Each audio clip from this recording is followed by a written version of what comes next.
Thank God it's Monday. Today we get to live with God. You know, sometimes it's hard, sometimes it's easy, but in all the in-betweens, God is with us and it's for real. And I love that. So with that, let's go to the Word of God. Let's read Ephesians 6, verse 1 to 4. Children, obey your parents in the Lord, for this is right. Honor your father and mother. This is the first commandment with a promise, that it may go well with you and that you may live long in the land. Fathers, do not provoke your children to anger, but bring them up in the discipline and instruction of the Lord. Okay, real quick. We all have parents. Not all of us are parents. We all have parents. Not all of us have kids. All of us have been kids sometimes. So with that, I want to focus on the honoring part. The obedient thing, children, obey your parents. Well, this applies to kids. If you're listening to this and you're an adult, then what applies to you? It's actually the part where it says honor your parents. Now, why does it matter? Where here it says that you would live long in the land, it would be well with you. And Paul is quoting from the Ten Commandments.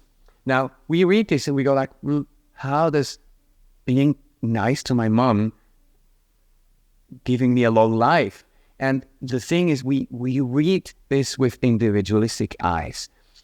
This text was written to a group, and the Ten Commandments was written to a whole society.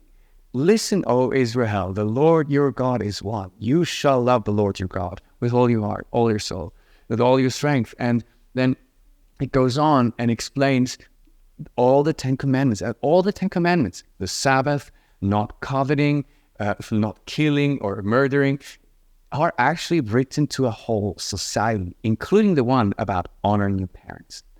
And there's been discoveries in the last 10, 15 years that those towns that have the best families and have the best relational worlds, where not just nuclear families, but actually extended families live together and share life together, and where there's an honoring of older folks, actually they have the longest life expectancy, weirdly, because having healthy relationships is healthier to your body actually than cutting out seed oils or something like that. It has a bigger impact, that's for sure, than eating broccoli all day. Now, living long is one thing, but that it would be going well with you, right? You don't want to live long and it's horrible. You want to live long and having it good. That's why honoring your parent matters. Now, what does it mean? I explained yesterday that honoring is not agreeing with everything they said. We're afraid that if we honor our parents, we have to agree with them on everything. It also does not mean that you have to admire them for everything, because not everything of them is admirable. It does not mean that you suddenly like them over everything, because some parents are just very hard to like.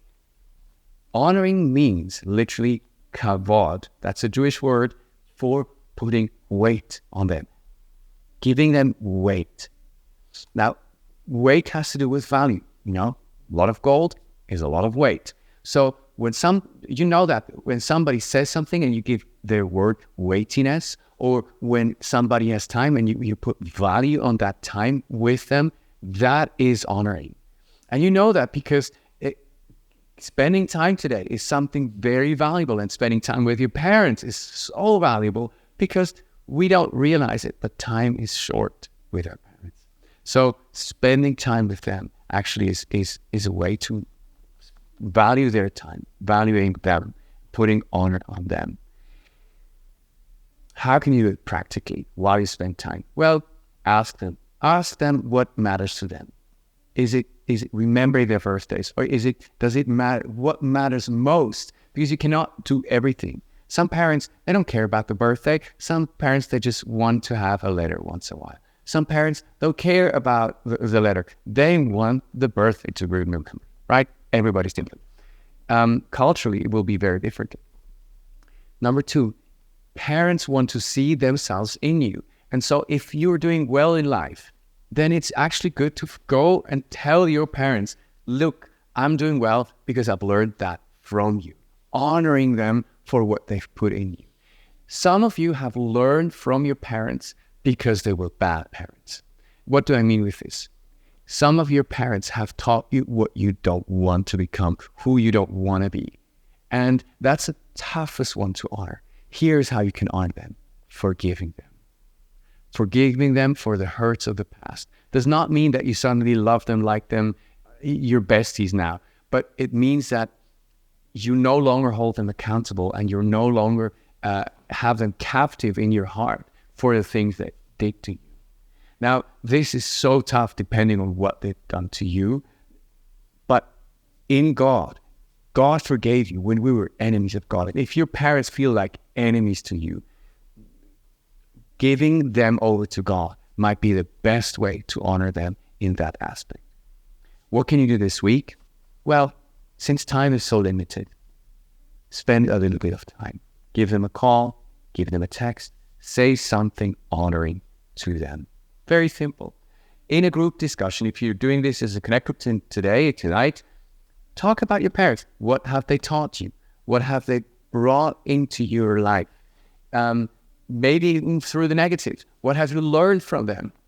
And talk honoring about them, and then do something honorable to them. Write them a card, write them a text, pray for them. Thank you so much for listening. I hope this has impacted you in a good way. God bless you guys. Have a wonderful week.